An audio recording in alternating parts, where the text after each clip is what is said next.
اهلا بيكم، صباح الخير او مساء الخير على حسب الوقت اللي انتوا بتشوفوا فيه فيديو النهارده. يا رب تكونوا بخير وفي احسن حال. وحشتوني جدا من اخر فيديو. هنعمل النهارده مع بعض الفيديو بتاع كل خميس. حطوا نيتكم على اي شخص حد انتوا معاه في علاقه، في انفصال، ده كراش، اي حاجه عادي براحتكم. وهنشوف مع بعض رسائل الشخص ده ليك، نشوف مشاعره تجاهك، اخبار العلاقه، وكمان اغنيه بتعبر لك عن مشاعره او عن قصه علاقتكم. وهتلاقوا الاغنيه في صندوق الوصف. هيكون معانا النهارده مجموعتين، ممكن تختاروا بالارقام رقم 1 أو 2 او على حسب الصور. دي هتكون الصوره الاولى،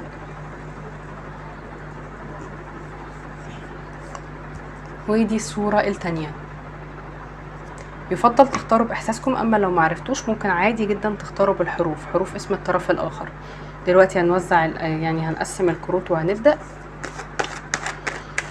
لو انتوا جداد في القناه ولسه مش مشتركين، ما تنسوش تشتركوا وتفعلوا الجرس علشان يوصل لكم كل الفيديوهات الجديده، وكمان التفاعل مع الفيديوهات علشان الفتره دي التفاعل قليل شويه.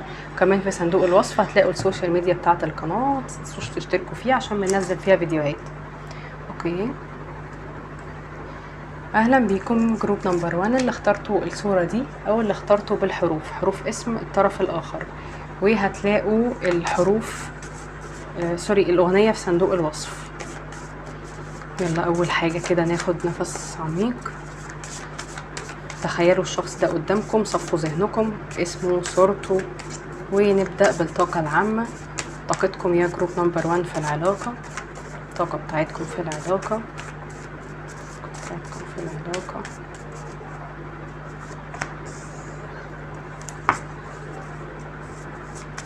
طاقة الشريك في العلاقة،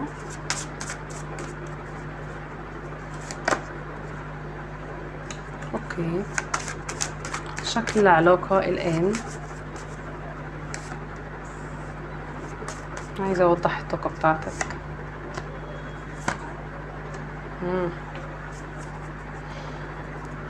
الأبراج اللي موجودة معايا لحد دلوقتي موجود برج العقرب، برج الحوت، برج الجدي، برج الدلو، برج الأسد، والطاقات النارية والمائية موجودين معانا.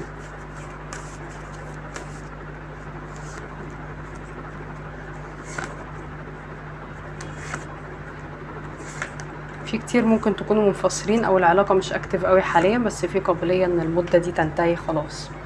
طيب الطاقة بتاعتكم انتوا يا جروب نمبر 1، انا شايفة ان انت هتكون حد شخصيتك قوية جدا جدا، هتكون كمان حد دبلوماسي جدا، حد كمان جذاب شكلا، ممكن جذاب بالنسبة للجنس الآخر بشكل عام. كمان ليكم تأثير على اللي قدامكم بالكلام، وأشخاص مهتمين بنفسكم بشكل كبير. شايفة ان انت بتتظاهر دائما بالقوة أمام الشخص ده، وانت ممكن تكون في طاقة فيها قوة فعلا. يعني لو العلاقة دي انتوا منفصلين، انت ممكن تكون بتبين عدم الاهتمام او ان انت تمام وكويس، وانت عندك حالة من المواجهة عن الشخص ده. انت ممكن تكون بتتعامل مع حد هارب شوية او مش بيقول اللي جواه او مش بيواجه قوي، لكن انت حد طاقتك هنا قوية، طاقة فيها مواجهة. شايفة ان انت من فترة للتانية بتحن لهذا الشخص. انت ممكن تكون بتشوف ان العلاقة بينك وبينه قديمة جدا، في تفاصيل كتير جدا بينك وبينه. بتحن للايام اللي كانت ما بينكم تحديدا في اول العلاقة. في ناس منكم العلاقة كانت صداقة في البداية، او انتوا لو انفصلتوا فخليتوا العلاقة حاليا علاقة صداقة. فانا شايفه ان انت بتحن لكل ده، وبتشوف ان العلاقه دي قديمه جدا، في بينكم ذكريات كتير وحاجات يعني حاجات زي هدايا، اعتراف بالمشاعر، اهتمام، احتواء. وانت كان عندك القدره على احتواء هذا الشخص، تحديدا لو انت الاكبر منه سنا او اكتر منه مثلا خبره وذكاء عاطفي. طاقه الطرف الاخر انا مش عارفه ليه ده حد عنده حاله من الصد. فعلا ده حد عنده حالة من الصد. ممكن الشخص ده كأنه كان حاطط حدود بينك وبينه، كان خايف من فكرة العلاقات. بس انا حاسة ان انتوا قابلتوا ده بقوة. يعني سي مثلا اللي هو انت مثلا مش عايز تخش معايا علاقة، تمام عادي، بكل هدوء. مثلا هو بعد عنكم، انتوا ما عملتوش اي رد فعل. المهم ان انت في موقف الشخص ده عمله، انت واجهت الموقف ده بمنتهى القوة او بمنتهى التجاهل، او حاول يكلمك او بس انت ما اهتمتش. الشخص ده كمان بيحط حدود بسبب المخاوف. ده ممكن حد يكون شايف ان العلاقة فيها مثلا اختلافات. المهم ان ده حد عنده هنا مخاوف، وده حد شخصيته عصبية شوية. الشخص ده ممكن يكون شايف ان هو محتاج يدافع عن نفسه قدامك في شيء او يبرر لك موقف. الشخص ده كمان عنده شغف عليك جسدي اكتر من انه مشاعر، يعني عنده شغف جسدي قوي جدا، وعنده حالة من الغيرة عليك، او في طاقة معينة انت فيها الطاقة دي بتستفزه. الشخص ده عنده تعلق كبير قوي بيك على فكرة، ودي حاجة بيحاول يسيطر عليها، بس هو طلع لنا في طاقة الديفل الشيطان، في حاجة سلبية عند الشخص ده. يا اما ده حد يكون عنده طاقة سلبية بيحاول يصدها ويتغلب عليها، يا اما ده حد عنده عادات سيئة، يا اما الشخص ده كان بيستنزفك طاقيا او كان بياخد منك حاجة.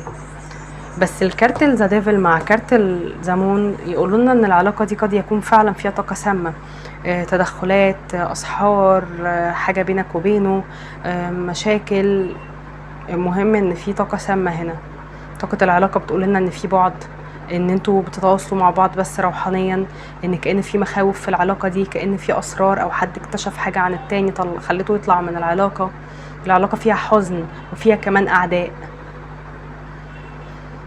في قابلية ان الشخص ده يتواصل معاك على فكرة، في مكالمة او في مسج هتيجي. انت بتتعامل مع حد ممكن بيبقى عنده غيرة عليك ومنك. الشخص ده ساعات بيحس ان هو اقل منك، او ان هو اقل وعي منك، او اقل منك كمستوى او ذكاء، او انت احسن منه، فساعات بيحس ان هو اقل، ودي حاجة بتعصبه على فكرة وبتعمله غيرة. الشخص ده عنده مشكلة في ثقته في نفسه وحبه لنفسه. ذكريات الماضي ليها تأثير على العلاقة، يا إما بنسبة كبيرة حد عنده عقد معينة مثلا من الماضي مخليه خايف ان هو يخش علاقة، او في ذكرى معينة بينك وبينه عملت زي نقطة سوداء في العلاقة صعب ان انتوا تتخطوها. الشخص ده ممكن يكون قالك قبل كده ان هو بيحب عينك وبيركز فيها جدا، خصوصا لون عينك، بيحب جدا لون عينك وشكل عينك. العلاقة دي انتوا الاتنين كنتوا مختلفين لكن كنتوا بتكملوا بعض دايما. بيقولك ان حالته سيئة جدا دلوقتي، هو فعلا في حالة من الغضب والزعل والدنيا معاه مش احسن حاجة. قد يكون مثلا كان متعود ان هو دايما بيشاركك الحاجات دي، بس انت حاليا مش موجود، او في تباعد مثلا وانتوا اصدقاء حاليا، او العلاقة مش اكتف قوي وهو متضايق دلوقتي. ما مشاعر الشخص ده تجاهك؟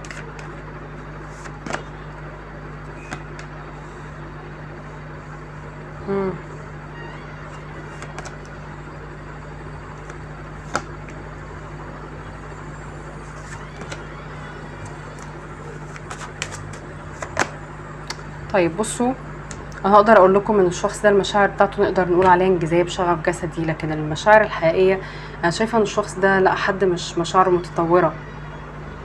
طيب ده حد هنا في الطاقة الحالية هو مديلك ظهره، هو مديلك ظهره كأنه باصص على مستقبله او على حياته او على سفر. الشخص ده فعلا مديلك ظهره، وهو اصلا خايف من فكرة الرفض. وهو اصلا الشخص ده لو انت كنت بتحاول تكلمه وتعرض عليه حاجة تعبر له عن مشاعرك، فانت كنت بتحس منه بالرفض او بعدم الاهتمام. الشخص ده بصوا كأنه خايف ان هو ياخد الحاجة اللي انت بتقدمها له، يقبل الحب اللي انت بتقدمه له، الرجوع. فده حد فعلا في حالة من الرفض، واحساسي فعلا ان ده حد عنده عقد. لما سألت ليه، الشخص ده عنده هموم، عنده ممكن مسؤوليات، في حاجات كتيرة هو شايلها، او ده كان حد لسه طالع من علاقة، او في انهيار معين في حياته، او في حاجات في مستقبله محتاج يركز عليها، وان هو ياخد خطوات لقدام الاول، خصوصا لو الشخص ده اقل منك. لكن هو حاسس ان هو خسرك، او حاسس ان انت امنية صعبة، ان هو ما كانش عايز يفرط فيك او يسيبك، إن يعني العلاقة كانت صعبة عليه ان هو يسيبها اصلا على فكرة. هو حاسس فعلا ان كأن خلاص الموضوع بيبعد عنه، لكن في قابلية للتواصل. طيب تعالوا نشوف رسايله ليكم. طلع معانا كمان برج السرطان. سيبوه براحته الشخص ده، لان ده حد متردد قوي. شوف عايز يقولك ايه.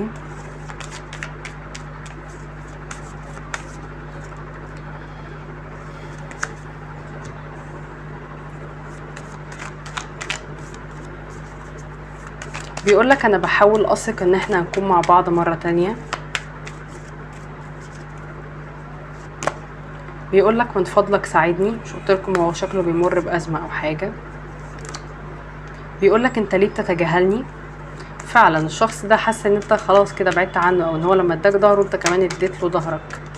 ممكن هو كان فاكر ان انت هترجع تتكلم معاه او تعمل حاجة. خصوصا لو انت اللي بعت او انت اللي حاطط بلوك.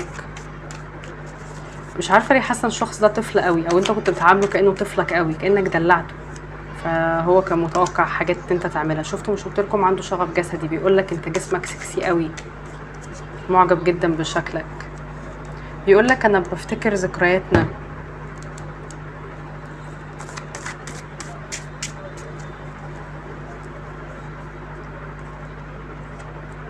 بيقول لك انا عارف ان انا تعديت حدودي معاك، عشان كده انت قلبت عليه. وبيقول لك الوقت ما كانش في صالحنا فعلا، شكلكم اتقابلتوا في وقت مش مناسب، او وقت كان حد فيكم اتعقد، او وقت مثلا كان حد فيكم خارج من علاقة. المهم ان الوقت ما كانش مناسب، كان نفسه ان هو يقابلك في وقت او ظروف احسن من دي.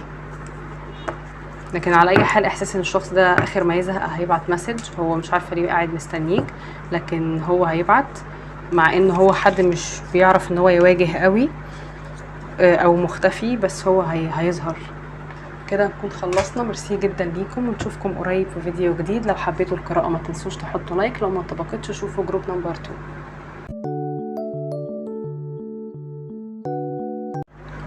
اهلا بيكم جروب نمبر 2 اللي اخترتوا الصورة دي او اللي اخترتوا بالحروف، بحروف اسم الطرف الاخر، وهتلاقوا الاغنية في صندوق الوصف. ناخد نفس عميق، صفي ذهننا، وهنبدأ أول حاجة نشوف الطاقة العامة، نشوف الطاقة بتاعتكم انتوا في العلاقة، الطاقة بتاعتكم جروب نمبر 2، طاقتكم في العلاقة.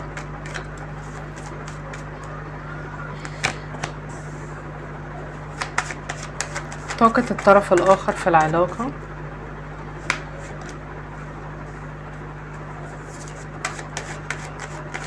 طاقة أو شكل العلاقة. اوكي.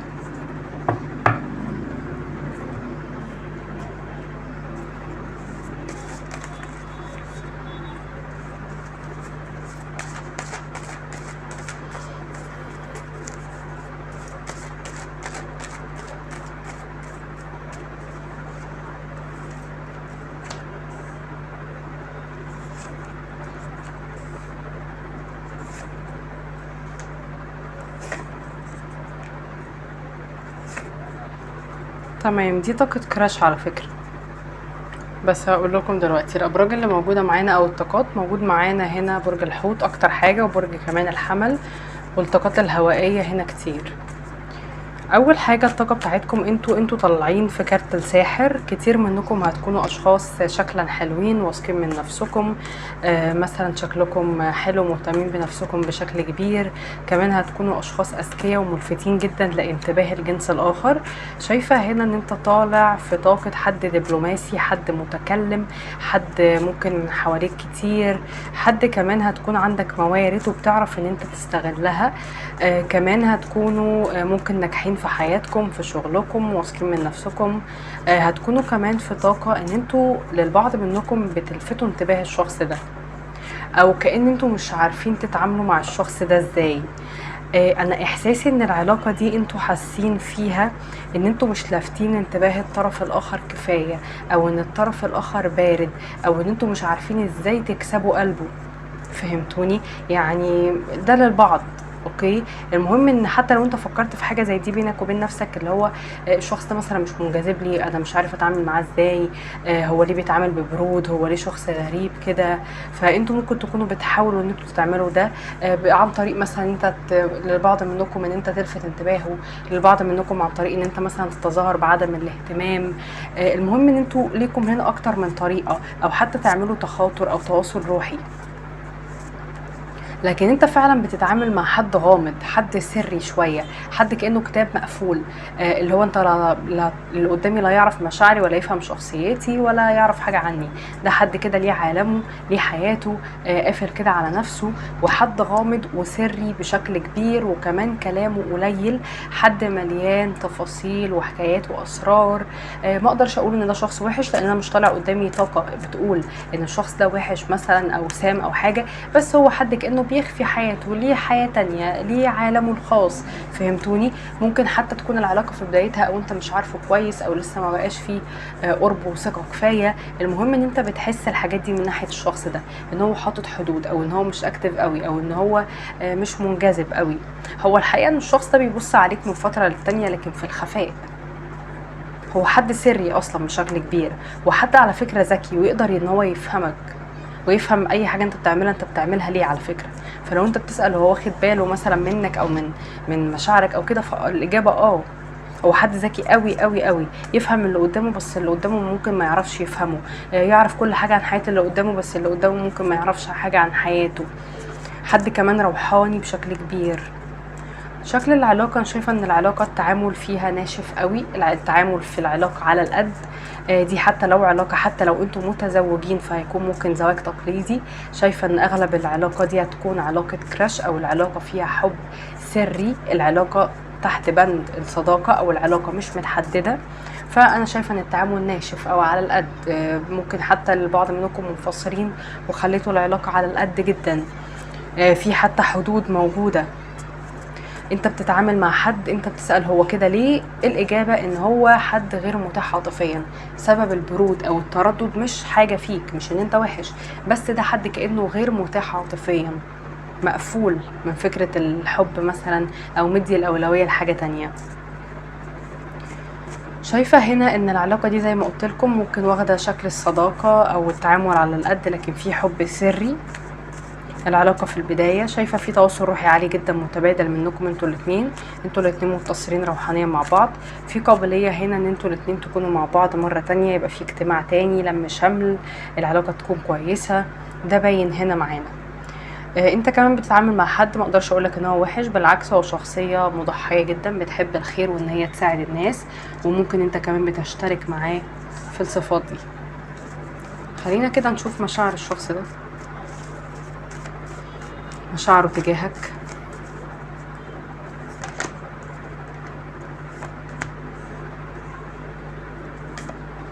على فكرة الشخص ده واخد باله منك، في اعجاب، بس زي ما قلت لكم ده حد عنده برود، تردد، مش بيندفع قوي في الحب، فده بطيء قوي على فكرة.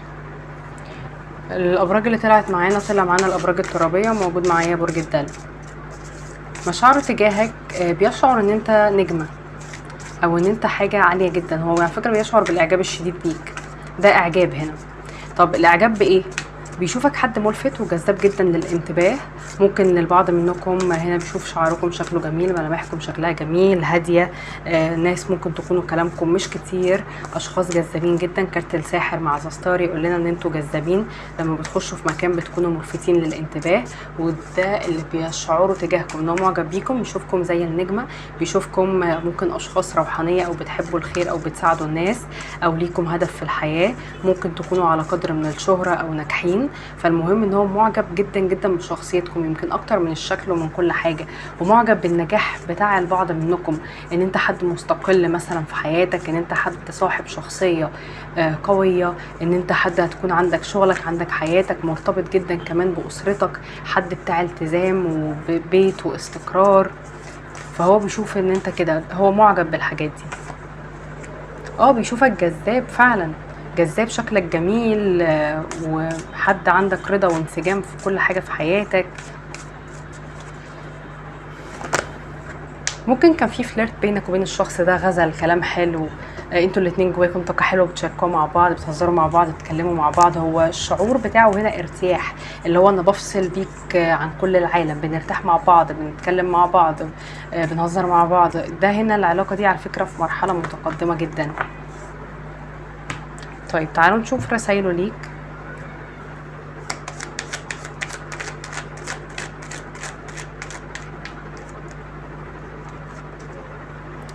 بيقولك انت حاسس بحبي. هو كمان على فكرة عنده اعجاب، بس مش بيوصله، فهو بيسألك هو واصلك ولا لأ.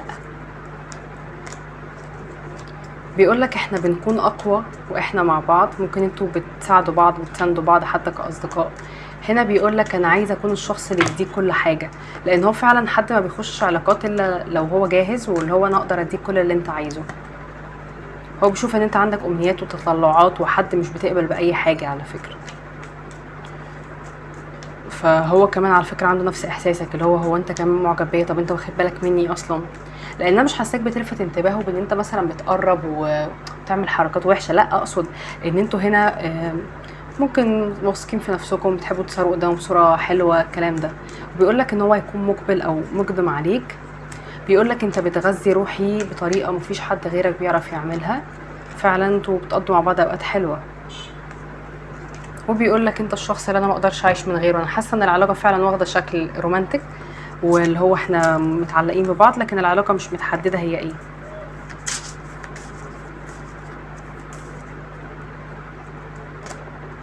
بيقول لك حاجات كتيرة جدا بتفكرني بيك، فعلا في تواصل روحي وانت ممكن تكون بتتواصل معاه روحانيا، بيشوف اسمك كتير، بيحلم بيك، في حاجات كتير جدا وذكريات بتفكروا بيك دايما، مش بينساك. بيقول لك ده الوقت عشان استشفى. فعلا الشخص ده بيستشفى من المشاكل بتاعته، وابشركم ان شاء الله يكون في حاجة بينك وبينه قريب. وبيقول لك انا بشوفك في كل مكان. بيتخيلك، او فعلا هو بيشوفك في كل مكان وانت بتظهر قدامه كتير. كده نكون خلصنا. ميرسي جدا ليكم، وحبيت جدا الطاقة بتاعتكم، ونشوفكم قريب في فيديو جديد.